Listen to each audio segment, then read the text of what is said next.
Shalom. Hi, I'm Rabbi Kaplan. And I'm Rebbetzen Kaplan. We're here at the Israel Museum in Jerusalem for the Jewish Living Department of United Synagogue. And these days of Hanukkah, we're going to go and see an exhibit of Chanukiot from around the world. Come and join us. Chanukah Sameach. Chanukah Sameach.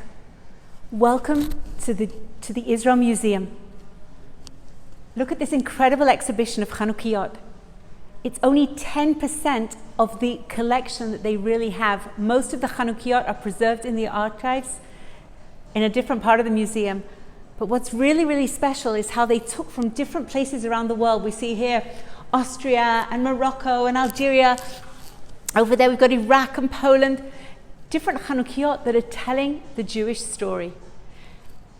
If you look very closely, we can see so many different symbolisms, whether it's the symbol of the country, the emblem of that specific country, or whether it's part of the Jewish story. But this idea of having them here in the windows, looking out, Pirsum Hanes, to publicize the miracle of Hanukkah, and how, whether from the earliest Chanukiot to quite modern Chanukiot from different places, how each one tells a story not only of Hanukkah, but of the Jewish communities that were in the specific places, how they were influenced by what was happening around them, how they wanted to be part of what was going on, and yet really missed the homeland, really missed coming back to Israel. And how wonderful to see each one of these Chanukiot with their own special story here in Israel, in Jerusalem, in the Israel Museum. Come with us on this journey to visit the different countries, hear a few different stories, and have together a Chanukah Sameach, to allow the light to conquer the darkness. Welcome to the Israel Museum in Jerusalem and its exquisite exhibition of Hanukkah menorahs. This is the oldest in the collection, from 1300. It's made of bronze, and what makes it so interesting, besides its age, is that at the top you can see a motif of the Rosetta design that you'll find in so many medieval and even earlier buildings and decorations in Christian Europe. But towards the bottom, you have windows in the arabesque design form, which shows that this came from southern France, northern Spain. So it was influenced by Christian culture and by Islamic culture. Remember that for hundreds of years, the Iberian Peninsula was under Islamic rule, ruled by the Barbars, or by the Moors, as we call them. And this design incorporated both. It is also known that this menorah, this Chanukiah, moved around and actually left Spain during the expulsion of the Jews from Spain, that terrible tragedy, and made a whole journey through the Mediterranean countries. And now it has found its resting place with its beautiful design here in the Israel Museum. It is also, because it's of an early design, it was designed to be hung on the wall and not to sit on a mantelpiece. That was the culture in those days. It was probably kept over the year in the Jewish home throughout the year as a design on the wall, but also it could be either placed on a stand outside the doorway or hung on a wall, which might have been a bit of a fire hazard. But it is the gem of the collection here because it is the oldest. This is my favorite Chanukiah here in the exhibition at the Israel Museum. It was made by an artist named Meir Ben Ami, who was born in 1910 and lived in Mazagan in Morocco. One of the things about the Jews in Morocco is they had a monopole on making the tins for the sardines. Tins for different things, but sardines predominantly. And what he would do is, after work, he would take these sardine tins and make Chanukiot as a wedding gift to different couples within the community. He'd put their initials on top. We have an S and an E for Shlomo and Esther on this one. He would take colorful materials and put them under glass and give them as a gift. In 1955, Meir made Aliyah to Israel and lived in Beit She'an and thought nothing more of his Chanukiot that he'd made in Morocco. But years later, the Israel Museum gave a picture of this beautiful Chanukiah, and a stamp was issued around Hanukkah. His granddaughter, who at the time was a soldier in the Israeli army, suddenly came upon the stamp. She phoned the museum and said, "My grandfather made that Chanukiah." They brought Meir from Beit She'an to come up to Jerusalem, and he stood in awe of seeing his incredible Chanukiot on show in this exhibit here. Morocco to Israel, a wedding gift. I'm sitting next to one of my favorites because it displays a very important message about Chanukiot in Jewish homes throughout the ages. You're going to get closer and you'll notice depicted on the Chanukiot there are seahorses and mermaids. And you'd say, why would a Jewish artist or why would a Jewish family want that on their Chanukiot? This shows us that the Jews did not limit themselves when designing Chanukiot with Jewish symbols. Today, of course, you'll find Magen Davids and menorahs, the seventh branch menorahs, and maybe maps of Israel, etc., etc. But there was a period in Europe and in Morocco and northern Africa where they would take the local designs.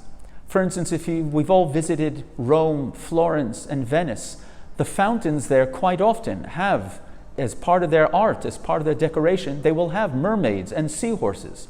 And the local Jews also copied this into their design, probably showing how with it they were and involved in the local culture. There is a menorah from Morocco that also included in it seahorses and mermaids. It has a very interesting story. In 1912, there was a riot in the Jewish quarter in the city of Fez. The chief rabbi's house, Yaakov Kadosh, his house was completely and utterly destroyed. When the family returned to sift through the rubble to see what had survived and remained, they found the only thing that was left intact was the family menorah. It's also very similar to the story of Hanukkah when they found only one jug of oil in its purity. That menorah was considered an heirloom later on in the family, and over the decades they preserved it. In 1949, after the establishment of the State of Israel, it was sent to Israel to be preserved as a Jewish artifact, but they lost contact with it.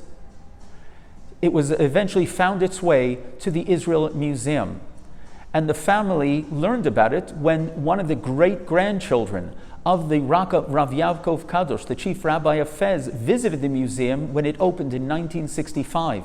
And he saw, miraculously, the Chanukiot that had been the family heirloom and had been lost for so many years.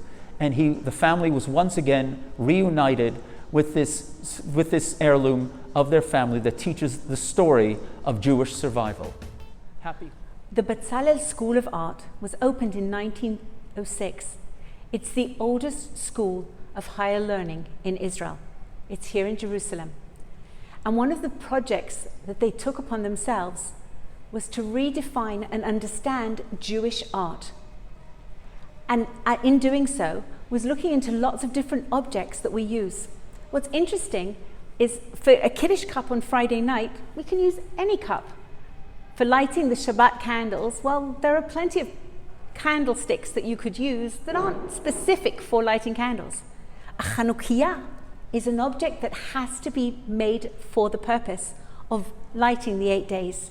So the Bezalel School of Art that was established by Boris Schatz took upon themselves to design Chanukiot. And what's really interesting on this Chanukiot here is they were looking for lots of different ideas that they could put together and try and show what is the essence of being Jewish. So we have here the Kohen Gadol, the high priest, lighting the menorah in the temple. We have here the 7 species, which remind us of the land of Israel. And here we have coins, I'm not sure you can see, but we have coins here at the bottom as well. A different part of the culture. In other words, all of these different things were brought together to try and say, this is Israel, this is Jewish art. We're taking all different symbolisms and putting them forward. It says at the top here, the pasuk in Hebrew, Hanerot halalu, these candles, and it's signed by the Bezalel Art School. A really beautiful piece of work. We've gone a bit further to the east, to the communities in Yemen. And there's a unique characteristic of these 3 on display from the community in Yemen. They are all made of statted stone. Unlike any other Chanukiot that are made of silver, of tin, of bronze, these are all made of stone. And we investigated, we inquired why. Was this a characteristic that they imposed there in Yemen? Interestingly enough, the local guard, who is not in the picture but is just standing to my left, he is from Yemen. And he said they did it specifically because, according to Jewish law, a stone object cannot receive tum'ah, impurity. If you recall the story of Hanukkah, the miracle happened because they could only find in the rubble in the temple in Jerusalem, they could only find one jug with the seal of the high priest, which showed that it was still pure. It had not been contaminated, so to speak, by the Greeks in their paganistic rites. So in Yemen, they liked using stone because it could not absorb any tumah according to Jewish law, and therefore they wanted it to remember that story, and that was very important to them. The one I particularly like is the top one that is made in a shape of a 8-pointed star, hewed out of one piece of stone. It looks pretty simple, but when you think about it, how did they do this? Hew out this 8-pointed star from one piece of stone. It must have taken a lot of work. The fact that the oil was put all in the center and then just wicks were put according to the night on each point of the star may not be acceptable today by our accepted halakha, but obviously in Yemen, hundreds of years, it was acceptable. It is an exquisite menorah, a very unique one. Chanukah Sameach. Welcome to Jerba, an island of Tunisia. What's really interesting about the Jewish community of Jerba is it is claimed that there has been a continuous presence of Jews for the last almost 2,000 years. Predominantly, they are Kohanim, priests, and the tradition is that after the destruction of the second temple, they, instead of being sold to slave, managed to get to the island of Jerba. This Chanukiot, which seems quite simple, is interestingly being found in southern Spain in lots of archaeological digs. So this was obviously a form that a lot of them used. There is a tradition in the communities of Tunis, Algeria, Libya, where women would celebrate the last days of Hanukkah, whether the 7th or 8th candle, wherever Rosh Chodesh Tevet is, as a women's festival. They wouldn't work on that day. They would give gifts to each other. They would spend time together learning about Jewish women. Predominantly 2 stories. The story of Queen Esther, who the tradition says that in the month of Tevet, she became queen. And the second is to do with Judith, who slayed the head of Holofernes and therefore saved the Maccabees and saved the story of Hanukkah. So whichever reason, it's lovely to have a female festival at the ends of Hanukkah. In a lot of the Chanukiot from Germany, they seem to be depicting different parts of the story to decorate their Chanukiot. Now, if I was to ask you, if you were to design a Chanukiah, what part of the story you would be putting on, I would presume a lot of it would maybe have Judah the Maccabee, possibly Elazar with the elephant. But the prominent story that we see time and time again is Judith with the head of Holofernes. I want to draw your attention especially to this Chanukiah up here, which they found in Nuremberg. It looks like a stage. On both sides of the stage, we have the turrets with the soldiers. And in the middle, we have the drama of Judith holding the head. It's very special to see that in a lot of these Chanukiot, we see this story replaying again and again and again. Very similar to the story of Yael with Sisra. And it seems to be celebrating the female heroine.